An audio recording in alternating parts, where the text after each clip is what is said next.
7. Okey, hari ni saya nak bincangkan tentang pendahuluan.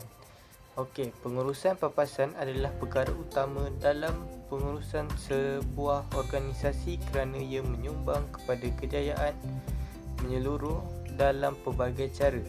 Pengurusan papasan akan menjadi efektif apabila pihak pengurusan menghargai nilai pelaburan dalam modal insan, kegembiraan warga kerja dari nilai gaji yang kompetitif.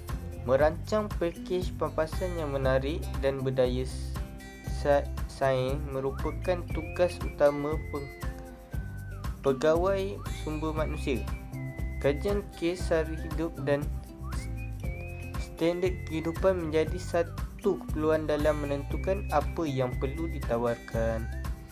Namun begitu, terdapat banyak isu berkaitan pengurusan papasan yang berlaku dalam organisasi di Malaysia. Antara isu yang kami kaji di dalam laporan ini adalah berkaitan artikel yang bertajuk 40 bekas syarikat akhbar tuntut papasan.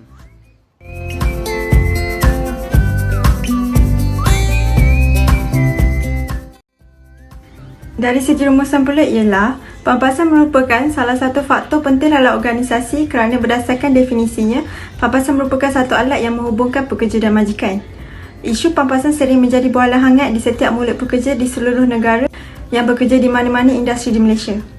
Berdasarkan artikel tersebut yang menunjukkan bahawa bekas pekerja syarikat akhbar menuntut papasan dari majikannya. Isu ini berlaku di Ibu Kota Kuala Lumpur.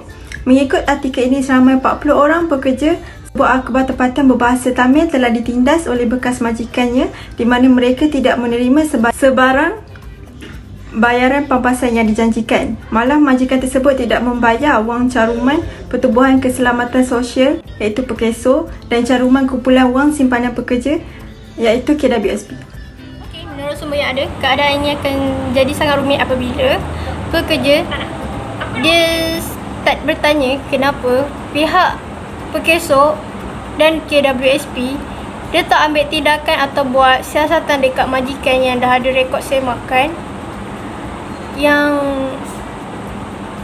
didapati mengambil duit potongan atau istilah kata lain merompak duit tersebut. Ini adalah jenayah yang agak serius dan melanggar Akta Pekerjaan.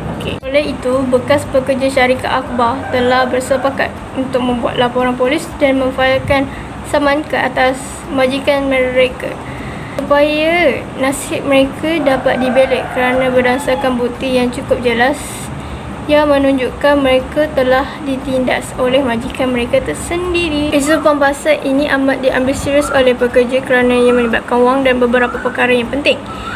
Pekerja yang terlibat dalam isu ini boleh membawa kes ke mahkamah untuk disoal siasat dan dijatuhkan hukuman pada bekas majikan.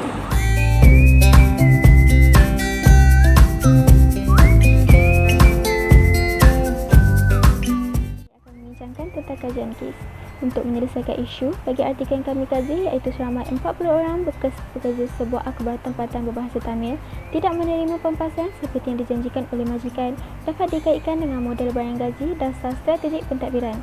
Dasar strategik pentadbiran ini menggunakan teknik-teknik perancangan, belanjawan dan komunikasi. Ketiga-tiga teknik ini digelarkan sebagai teknik penilaian. Sebagai contoh bagi perancangan, ialah setiap syarikat memerlukan plan perancangan bagi memenuhi kehendak pelanggan dan pekerja supaya syarikat tersebut dapat diuruskan dengan mudah dan adil.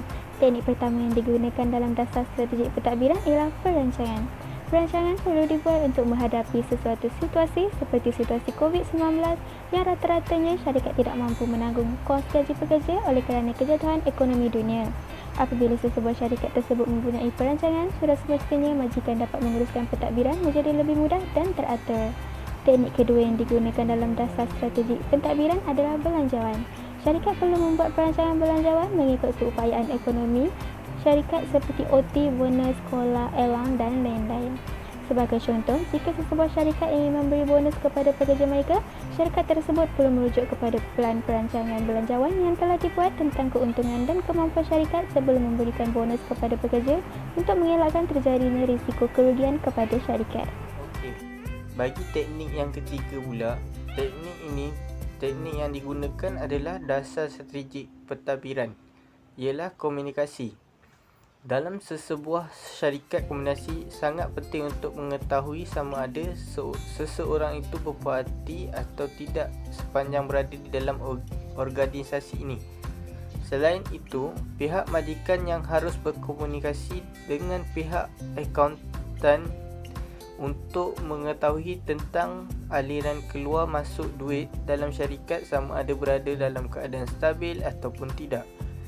Pihak majikan juga harus mendengar suara dan aduan pekerja tentang tugas harian mereka untuk pekerja tersebut berasa adil. Pihak majikan dan pekerja harus berkomunikasi untuk mengekalkan suasana harmoni dalam syarikat. Dalam teknik-teknik yang digunakan ini, syarikat dapat mencapai 3 objektif strategik, iaitu yang pertama ialah kecekapan dalam prestasi, kualiti pelanggan dan kos. Objektif strategik yang kedua ialah adil dan objektif yang ketiga ialah kepatuhan undang-undang dan polisi syarikat.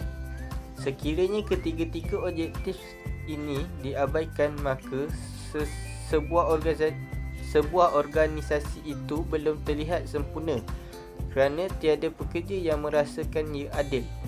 Manakala jika ketiga-tiga objektif strategi ini dicapai, ia menunjukkan bahawa syarikat itu berjaya menguruskan papasan dengan betul dan memberi keadilan dan kepuasan kepada pekerja di dalam organisasi.